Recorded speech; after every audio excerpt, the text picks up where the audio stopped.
Hello दोस्तों, स्वागत है आप सभी का आपके अपने यूट्यूब चैनल एजुकेटेड भारत में। दोस्तों, आज इस वीडियो में हम इंडियन आर्ट एंड कल्चर से रिलेटेड मोस्ट इंपॉर्टेंट एमसीक्यूज देखने वाले हैं। ये सभी क्वेश्चन बहुत ज़्यादा इंपॉर्टेंट है आपके अपकमिंग एग्जाम्स के लिए, तो प्लीज़ वीडियो को एंड तक ज़रूर देखिएगा। वीडियो पसंद आए तो लाइक एंड शेयर ज़रूर कीजिएगा। अगर आपने अभी तक चैनल को सब्सक्राइब नहीं किया है तो प्लीज़ चैनल को सब्सक्राइब करके बेल आइकन ज़रूर प्रेस कर लीजिए। चलिए स्टार्ट करते हैं। फर्स्ट क्वेश्चन देखिए, अमीर खुसरो किस शासक के दरबारी कवि थे? तो देखिए किसके दरबारी कवि थे, तो करेक्ट ऑप्शन यहाँ पर बी हो जाएगा, अलाउद्दीन खिलजी के दरबारी कवि थे अमीर खुसरो। देखिए अमीर खुसरो बलवन जलालुद्दीन खिलजी और अलाउद्दीन खिलजी के समकालीन थे। उन्होंने जलालुद्दीन खिलजी और अलाउद्दीन खिलजी के शासनकाल का इतिहास लिखा है। बैसाखी त्यौहार सिख धर्म की निम्नलिखित किस घटना की याद में मनाया जाता है? तो देखिए क्यों मनाया जाता है, तो करेक्ट ऑप्शन बी हो जाएगा, खालसा पंथ की स्थापना की याद में बैसाखी त्यौहार मनाया जाता है।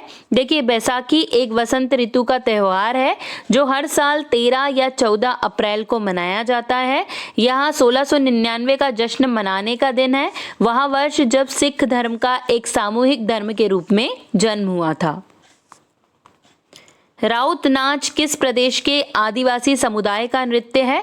तो देखिए किस राज्य का है ये, तो करेक्ट ऑप्शन ए हो जाएगा, छत्तीसगढ़ के आदिवासी समुदाय का नृत्य है राउत नाच।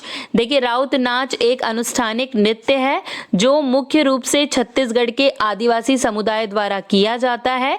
राउत नाच यादव यदुवंशियों द्वारा किया जाने वाला नृत्य है। एक ऐसी जाति जो उन्हें कृष्ण का वंशज मानती है, उनके द्वारा ये नृत्य किया जाता है। घुमुरा नृत्य किस राज्य का लोक नृत्य है? तो देखिए करेक्ट ऑप्शन यहाँ पर सी हो जाएगा, ओडिशा राज्य का लोक नृत्य है घुमुरा नृत्य। देखिए प्राचीन पौराणिक कथाओं के मुताबिक घुमुरा देवी देवताओं और राक्षसों के बीच हुए युद्ध का नृत्य था। घुमुरा नृत्य की वेश संहिता आदिवासी नृत्यों जैसी है, इसलिए इसे लोक नृत्य की श्रेणी में रखा जाता है। शक संवत का पहला महीना है, तो देखिए शक संवत का पहला महीना कौन सा होता है, तो करेक्ट ऑप्शन बी हो जाएगा, चैत्र होता है शक संवत का पहला महीना। सिख धर्म के संस्थापक गुरु नानक जी का जन्म स्थान निम्नलिखित में से कौन सा है? तो देखिए कौन सा जन्म स्थान है गुरु नानक जी का, तो करेक्ट ऑप्शन यहाँ पर सी हो जाएगा, ननकाना साहिब। ये जो सिख धर्म के संस्थापक है गुरु नानक जी, उनका जन्म स्थान है। देखिए गुरु नानक जी का जन्म 15 अप्रैल 1469 को राय भोईदी तलवंडी ननकाना साहिब पाकिस्तान लाहौर के पास हुआ और उनकी मृत्यु 1539 में करतारपुर पंजाब में हुई। गुरु नानक जी एक भारतीय आध्यात्मिक शिक्षक थे जो सिख धर्म के पहले गुरु थे। कोणार्क का सूर्य मंदिर किस शैली की वास्तुकला का उदाहरण है? तो देखिए यहाँ पर करेक्ट ऑप्शन सी हो जाएगा, उड़ीसा शैली की वास्तुकला का उदाहरण है कोणार्क का सूर्य मंदिर।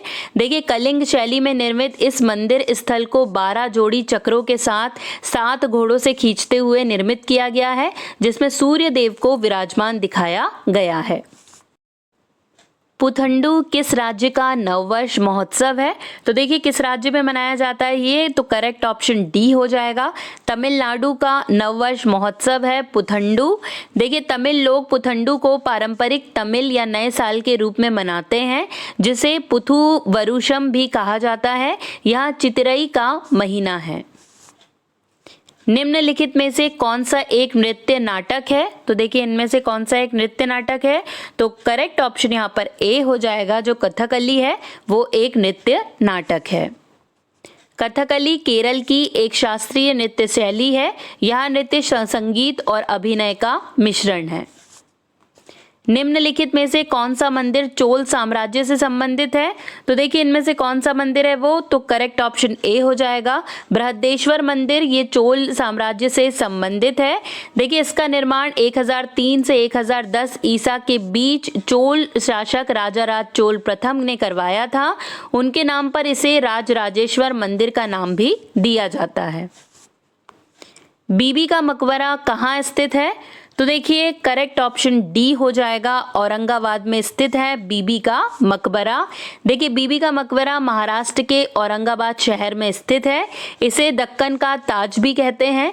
ये मकबरा मुगल बादशाह औरंगजेब ने अपनी पहली पत्नी दिलरास बानो बेगम की याद में बनवाया था। भारत में सबसे पुरानी जीवित चट्टानों को काटकर बनाई गई गुफाएं, बराबर पहाड़ी गुफाएं कहाँ स्थित है? तो देखिए ये कहाँ पर है? तो करेक्ट ऑप्शन बी हो जाएगा, ये बिहार में स्थित है।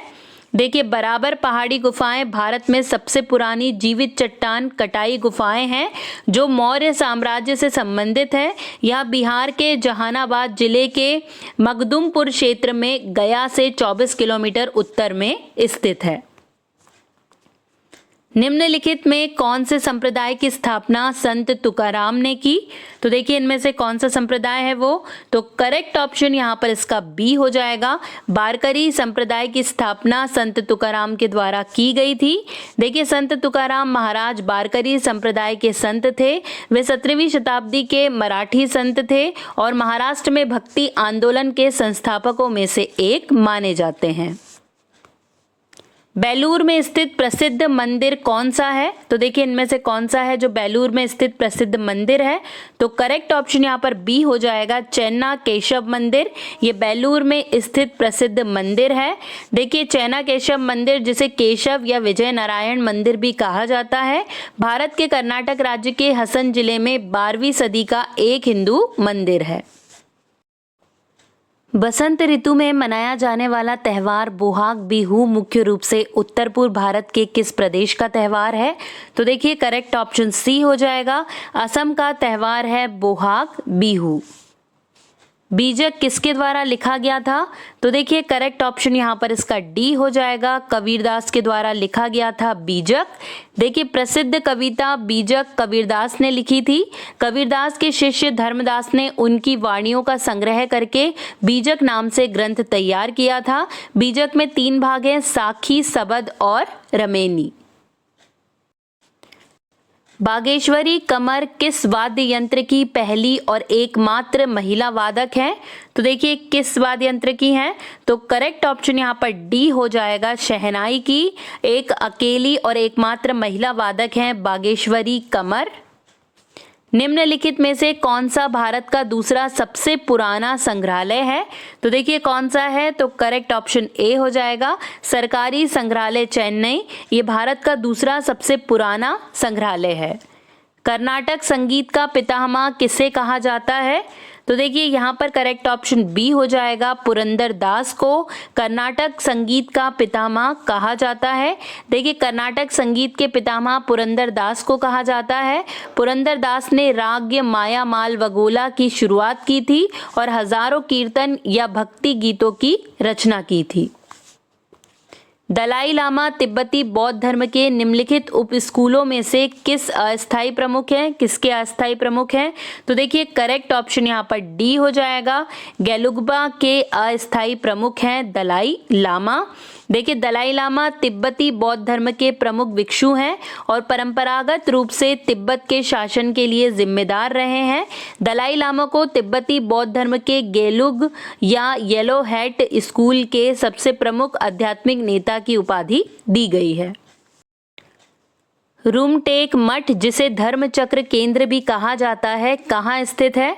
तो इसका करेक्ट ऑप्शन सी हो जाएगा, सिक्किम में स्थित है रूमटेक मठ, जिसे धर्मचक्र केंद्र भी कहा जाता है।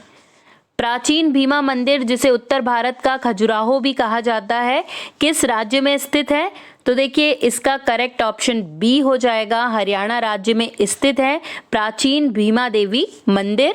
प्राचीन भीमा देवी मंदिर, जिसे उत्तर भारत का खजुराहो भी कहा जाता है, हरियाणा के पिंजौर शहर में है।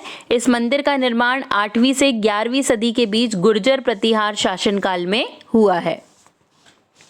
यूनेस्को विश्व धरोहर एलिफेंटा की गुफाएं मुख्यतः किस राज्यवंश से संबंधित है?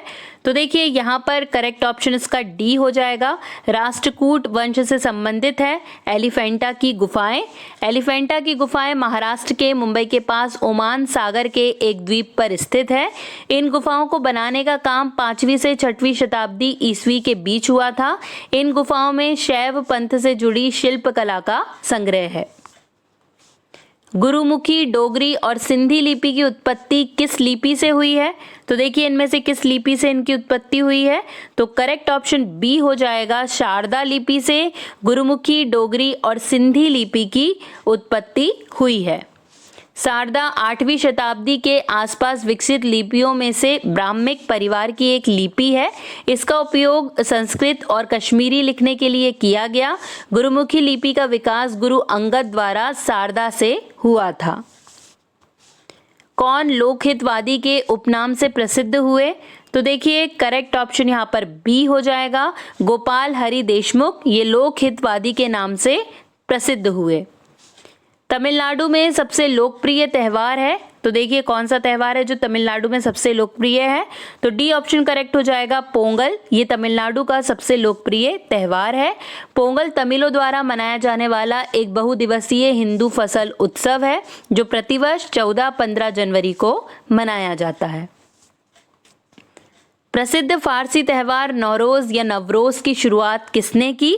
तो देखिए किसके द्वारा की गई है? तो करेक्ट ऑप्शन डी हो जाएगा, बलबन के द्वारा नवरोज की शुरुआत की गई। नौरोज या नवरोज ईरानी और फारसी नववर्ष है। इस त्यौहार की शुरुआत गयासुद्दीन बलबन ने की थी। बाद में मुगल सम्राट औरंगजेब ने नवरोज के उत्सव को समाप्त कर दिया था।